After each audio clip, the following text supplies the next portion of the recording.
Story की शुरुआत होते प्रेजेंट टाइम में एक कंस्ट्रक्शन में काम करते वक्त वहाँ के लोगों को एक स्केलेटन यानी कि कंकाल मिलता है। लोगों को लगता है इस इंसान की मौत ग्वांगजू विद्रोह के टाइम पे हुआ था और वो पता लगाने की कोशिश कर रहे हैं ये किसकी स्केलेटन है।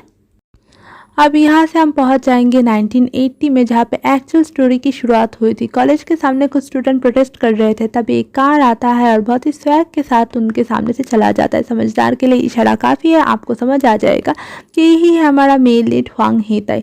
अब अगले सीन में हीताई अपना कार बेच डालता है। हीताई के दोस्त उससे पूछते हैं, कॉलेज में इतने सारे लोग मिलकर प्रोटेस्ट कर रहे थे, तब तुम कहाँ पे थे। बात बात में झगड़ा इतने आगे बढ़ जाते हैं कि वो हीताई को बोलते हैं, तुम मेडिकल स्टूडेंट हो इसीलिए तुम्हें कोई फ़र्क नहीं पड़ता, तुम्हारा काम सिर्फ पढ़ाई लिखाई करना, जाओ जाके पढ़ो। तभी हीताई अपने दोस्तों को बताता है कि तुम एक न्यूज़पेपर के लिए काम करते हो और तुम ये सब लेके इसीलिए इतना उतावले हो रहे हो क्योंकि तुम्हें कुछ लिखने को मिल जाएगा। तभी मेल लीड को एक खूसा मिलता है। हीताई की गर्लफ्रेंड उससे शादी के लिए पूछती है, पर हीताई उसे मना कर देता है। वो बताता है फिलहाल वो एक यूनिवर्सिटी सॉन्ग फेस्टिवल में पार्ट लेना चाहता है, उसके लिए वो ग्रेजुएट नहीं कर सकता क्योंकि ग्रेजुएट के बाद और स्टूडेंट नहीं रहेगा। उसकी गर्लफ्रेंड बताता है कि उसे एक डॉक्टर हस्बैंड चाहिए, ना कि सिंगर। फिर उनका ब्रेकअप हो जाता है एक और गुस्से के साथ। हिताई हॉस्पिटल में जाता है एक पेशेंट से मिलने। फिलहाल वो एक कोमा पेशेंट है। डॉक्टर हिताई को बताते हैं कि अब उन्हें मन बना लेना चाहिए क्योंकि उनके पास ज़्यादा टाइम नहीं है। तभी वो पेशेंट हिताई को बताता है कि उन्हें घर जाना है। हिताई इस पेशेंट की खर्चा उठाता है और शायद इसीलिए उसने अपनी कार भी बेच दी। फिलहाल हिताई अपने होम टाउन के लिए निकल पड़ता है। रास्ते में वो अपने एक दोस्त को चिट्ठी लिखता है जो कि मिलिट्री पे है। बातों से पता लगता है कि उनके बीच कुछ हुआ है।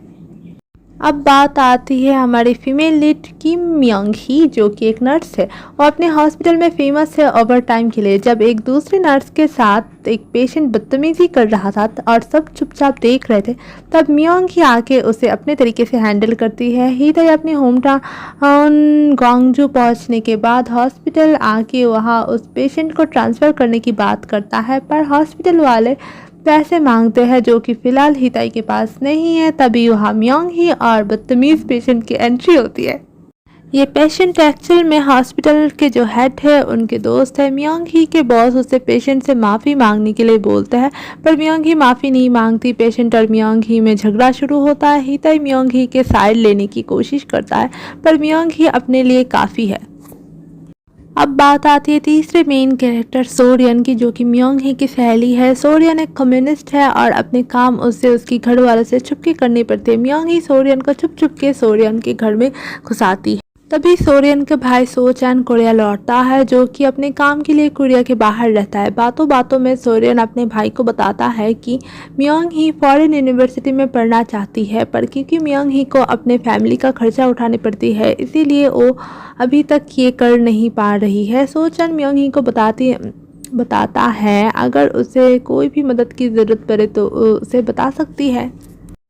म्योंग ही के दोस्त उसे एक लेटर देते हैं। ये उसकी फॉरेन यूनिवर्सिटी के एक्सेप्टेंस लेटर है। तभी वहाँ हिताई आता है। म्योंग ही से उसका कोई बात नहीं होता, पर म्योंग ही के दोस्त उसे पहचानते हैं। चर्च के फादर म्योंग ही को बताते हैं हर साल फॉरेन यूनिवर्सिटी में पढ़ने वाले स्टूडेंट को एक स्कॉलरशिप मिलती है। वो ये स्कॉलरशिप म्योंग ही को देंगे, पर फ्लाइट का खर्चा म्योंग ही को उठाना पड़ेगा।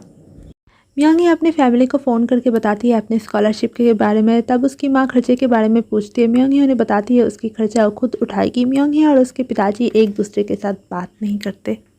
हिताई एक क्लब में आता है जहाँ पे सोरियन भी होती है। हिताई क्लब के एक लड़के को जांग स्यक चल नाम की 24 साल की एक लड़की को ढूंढने के लिए बोलता है। सोरियन और हिताई की बातचीत में उनका एक दूसरे के साथ बिल्कुल भी नहीं बनता। सोरियन अपने पापा के फैक्ट्री के प्रिंटिंग मशीन पे छुपके अपने टीम के साथ कुछ कागज़ प्रिंट कर रही थी। तभी वो पकड़े जाते हैं और उनको जेल भी जाना पड़ता है। हिताई अपने घर में आता है। उसके घर में उसके पापा, सौतेली माँ और सौतेला भाई जंग ताई है। फिलहाल उनमें से कोई भी खुश नहीं है हिताई के वापस आने से। हिताई अपने पिताजी से पैसे मांगता है। वो बताता है कि अगर आप अभी बिना किसी सवाल पूछे मुझे पैसे देते हैं तो मैं भी आपकी कोई भी बात बिना किसी सवाल के करने के लिए तैयार हूँ। सोरियन के पिताजी उनके पावर इस्तेमाल करके सोरियन को जेल से निकालते हैं और उसके घर से निकालना बंद करते हैं। म्योंग ही को 1 महीने में जर्मनी के लिए निकलना पड़ेगा, पर अभी तक उसके फ़्लाइट के पैसे जुगाड़ नहीं हुए।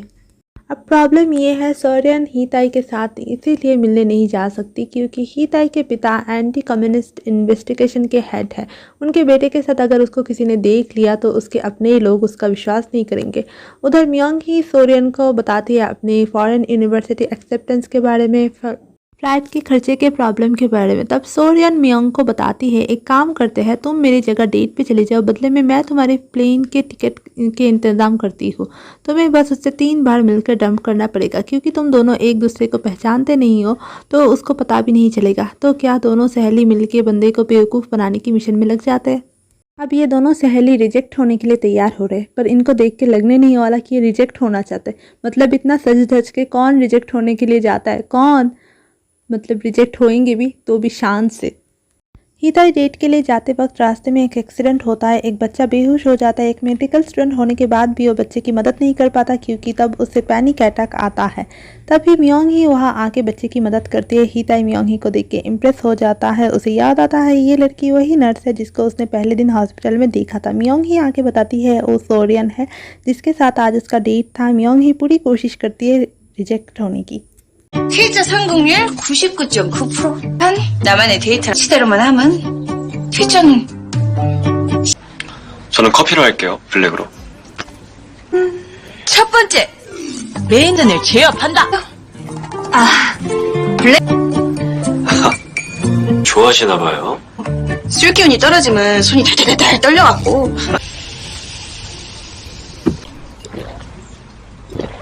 한 입만 마셔도 돼요?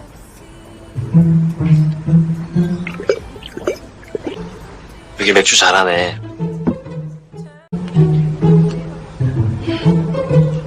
깎아낼게. 재빨리 신녀서 이 사내 놈들이랑 가부장제압 집안일 같은 거는 뭐 해본 적도 없고 대조 같은 거 리아가 먼저라서 야망 있는 여자가 이상형이라서 애는 낳는 사람 맘이죠. 있는데 제가 또 집에서 내놓은 자식이라. 잘 맞나봐요? 얜 결혼 상대 찾으러 나오셨... 쪽으로 나오셨나요? 아니요. 슬슬 받아치는 약장수 같은 놈한테 걸렸다면 약자 단계로 간다. 눈에 초점을 부질없단 한숨을 대체 무엇일까요? 글쎄요. 심오한 질문이네요. 근데 맞물어보신 거 아세요? 성함이 황희태입니다. 놈이 암시롱도 않게 잘 그러면 그놈은 강적이요. 그놈은 속이 처철한 여자를 그놈한테 우리가 국밥 처먹는 꼴을 보였다는 것은 이명이야. 괜찮아. 근데 방법이 있어. 처한 여자한테 환장하는 놈들이 절대 찔러 질색하는 쇼핑하러 가시죠. 쇼핑 무조건 하루에 한 번은 쇼핑을 해야 하는 어디 가고 싶은 데라도? 제 단골집 있으니까 일로 가시죠.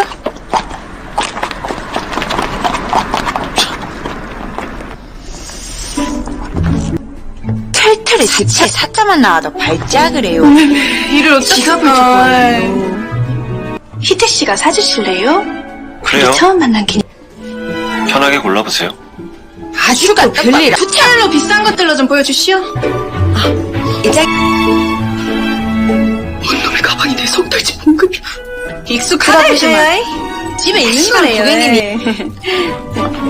딴 것도 좀 들러볼게요. मियोंग ही को घर ड्रॉप करते वक्त हीताई उससे पूछता है कि हम फिर कब मिलेंगे। मियोंग ही कुछ बताने से पहले वहाँ पे सोचन आ जाता है। उसे देख के मियोंग ही घबरा जाती है और जल्दी जल्दी हीताई को घर भेज देती है। सोचन सोरियन को बताता है तुम्हें देख के लगता नहीं डेट पे तुम गई थी, बल्कि लगता है डेट मियोंग ही का था। सोरियन बताती है आज मियोंग ही का भी डेट था। मियोंग ही सोरियन को बताती है उनकी सारी कोशिश फेल हुए। हीताई ने मियोंग ही को एक जूते गिफ्ट किया था क्योंकि उसे नोटिस किया था मियोंग ही अपने जूते पे कंफर्टेबल नहीं है।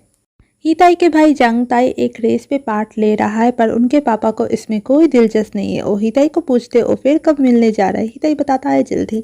मियोंग ही के भाई मियोंगसू उसे बताता है कि आज उसका रेस है और मियोंग ही को वहाँ आना पड़ेगा। हीताई के दोस्त उसे उस लड़की का पता लगा के देते हैं जिसका जिक्र उसने पिछली बार किया था। रास्ते में हीताई की मुलाकात फिर से मियोंग ही से होता है और हीताई उसे बताता है कि वो अगले दिन फिर मिलेंगे।